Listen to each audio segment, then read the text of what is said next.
children, The Wrath of the Father, and Unbreakable.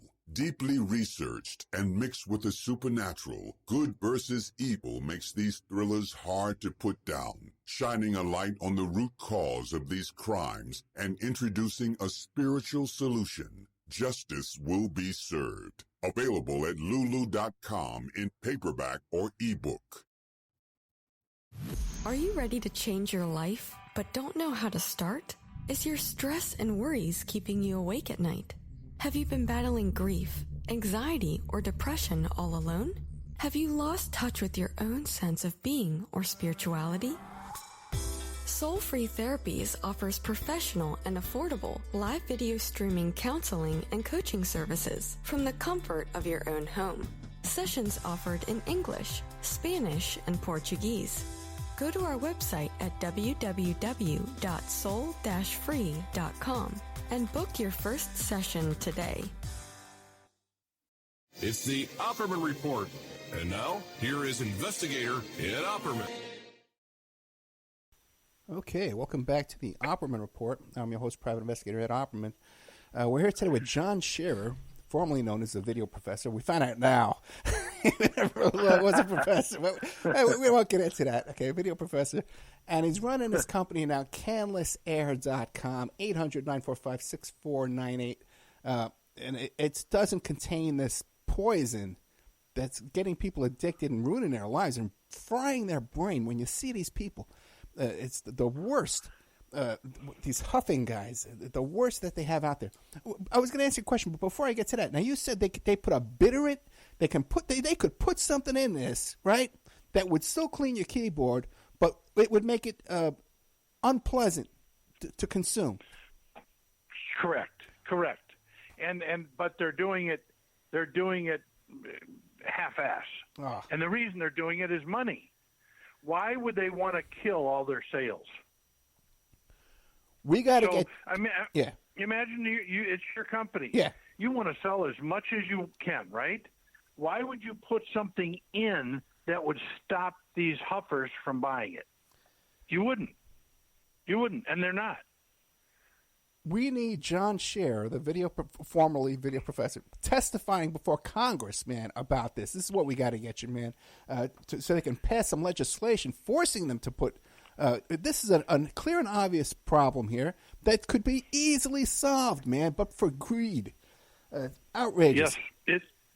Yes, it can be easily solved. There can be lots of lives that would be saved and stop these people, and mostly kids, young kids, from doing this. Yeah. The stories are staggering. Now, why is it then you think that Walmart would make such a big show? So, well, we're going to stop vaping. People aren't addicted to vaping where they're parked in their car out in front. Yeah, you know, that's just PR. It's goodwill. You know, when I heard it, I thought, well, good for them. It's the right step, but they're still selling cigarettes. So they're taking the vaping pens off the shelves when they run out of their supply, whenever that is. Right. But so they don't seem see the urgency, but yet they can have somebody die in their parking lot. They can have somebody die from canned air, but they keep it on the shelves. Now, I don't understand that other than money. If somebody has an explanation for it, I'd love to hear it. It's money. Wait, and what about these cans exploding too? Oh, yeah, they explode. I think it's 120 degrees.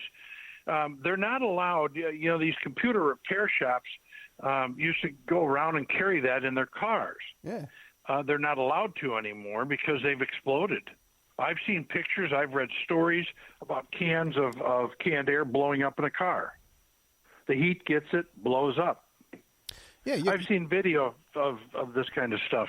Yeah, you're in Arizona. I'm in Vegas. I had a lighter blow up in my car one time. I had a convertible. Right. Yeah, and a big lighter blew up in my car. It scared the hell out of me. There you go. Yeah. Yes, that heat, you know how hot, inside a car. Pardon? No, a car can get to 120 easy. Oh, yes. Yep, they can. And so to have that happen, no, it's dangerous. I saw the doors blown off a truck from a guy that he had cleaned his truck out using canned air. He went in the house and did whatever, came back out 10 minutes later, lit a cigarette, blew the doors off. So it's extremely dangerous, and somebody needs to know about it. So many people aren't aware. And very honestly, until I talked to this guy, until I started reading about it, I didn't know about it. I did an interview early on with a radio show in Texas, and the guy was laughing. He said, "Yeah, I take that canned air and I spray it in my partner's face all the time." Really? I said, "Don't you can't." Once we were done, he was amazed and kind of freaked out of what he had been doing. He said, "I didn't know it was dangerous." Yeah. Well, they got to read the can. You can't use it. You know, there's more warnings on that stuff. But what they should say is, if you huff it, you can die. Yeah. It can kill you. Yeah, unfortunately. To make it real clear. You know, I'm a private investigator involved with a lot of criminal defendants, and you meet a lot of people that are just so struggling out there. It's not just the canned air and the canned paint, too. People are so desperately addicted. Hand sanitizer. They drink hand sanitizer because there's alcohol in it. Mm-hmm.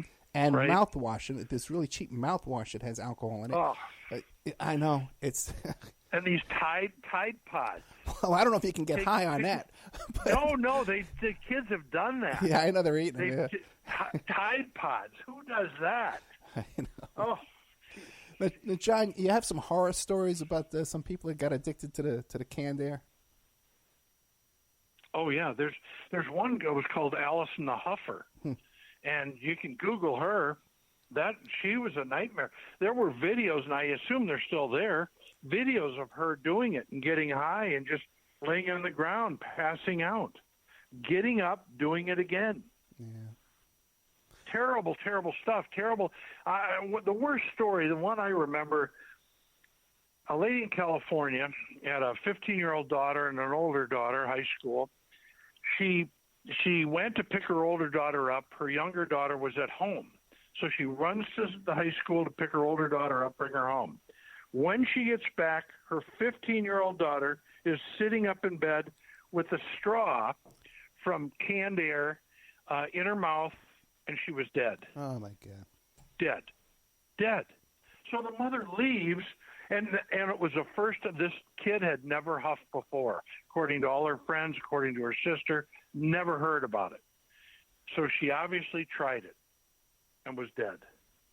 It's a serious game they're playing when they do that. It is Russian roulette for sure. Yeah. So, when I heard the vaping thing, I thought, geez, but the vaping isn't, you don't try it one time, you don't vape a pen and die. But huffing, you can just flat out die. You're dead. So it's extremely serious. Yeah, like I said, it's something we need a congressional hearing about, where they can pass some legislation. Right. Because there's no excuse for this whatsoever.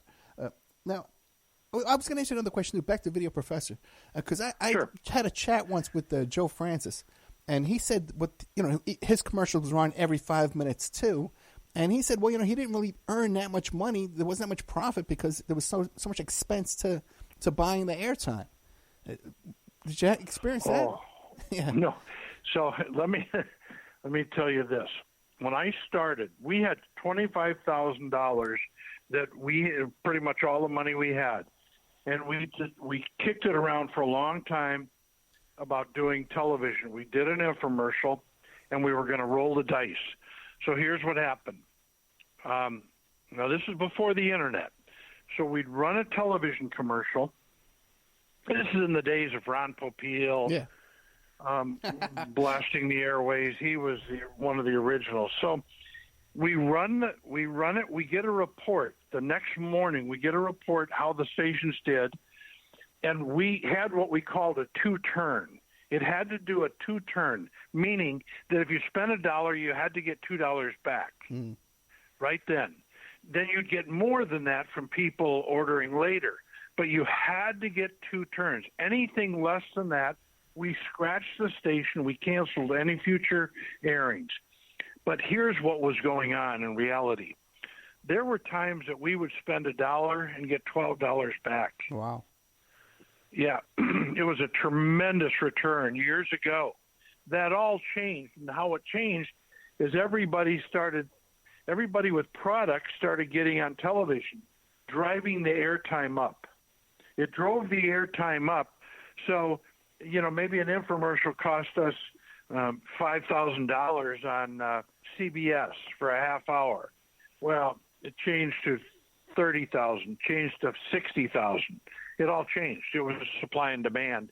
And the other thing with infomercials, stations started realizing they had shows that ran at night, but they could make more money running infomercials and getting paid than running a rerun of a show.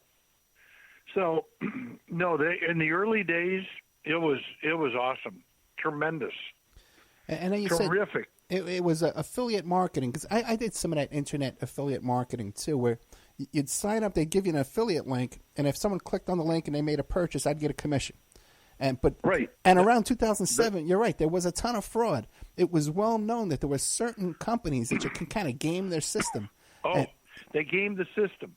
I ended up in 2008 because we crashed from $100 million in 2007 or 2006, $130 million to we crashed to, I think we went down to $40 million in sales the next year because of all the fraud. What we did, I stopped the affiliate program.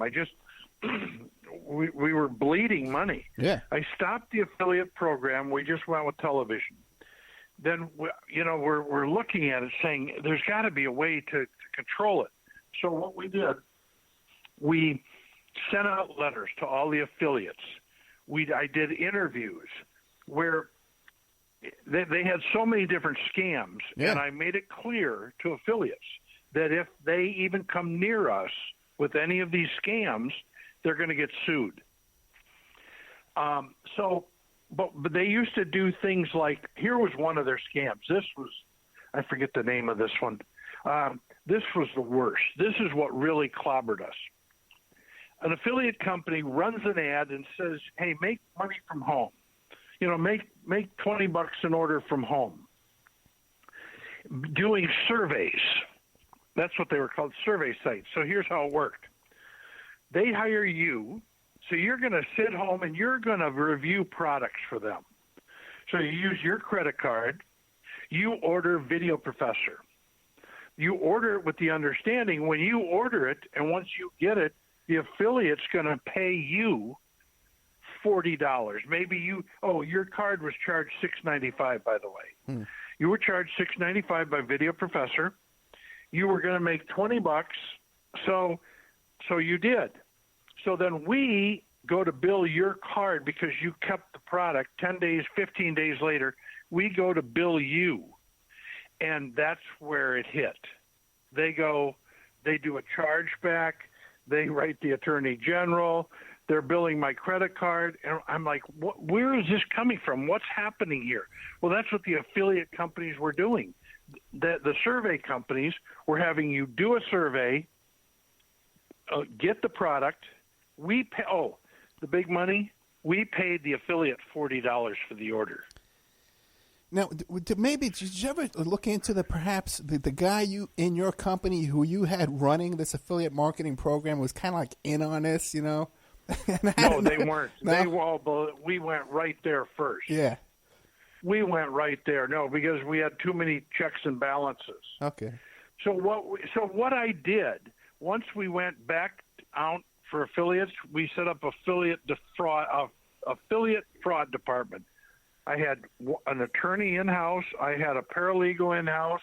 I had customer service. I had about every morning 6 different people would review the orders from the day before and match them up and see what looked to be fraud. And then we cut that affiliate. But with affiliates, what happens with the downline? I think you probably understand this. Yeah. Let's say I'm an affiliate company. I have a bunch of sub-affiliates. So under me is you. Under you is someone else. Under someone else is 6 other someone else, and so on and so on. So we don't know who those people are down the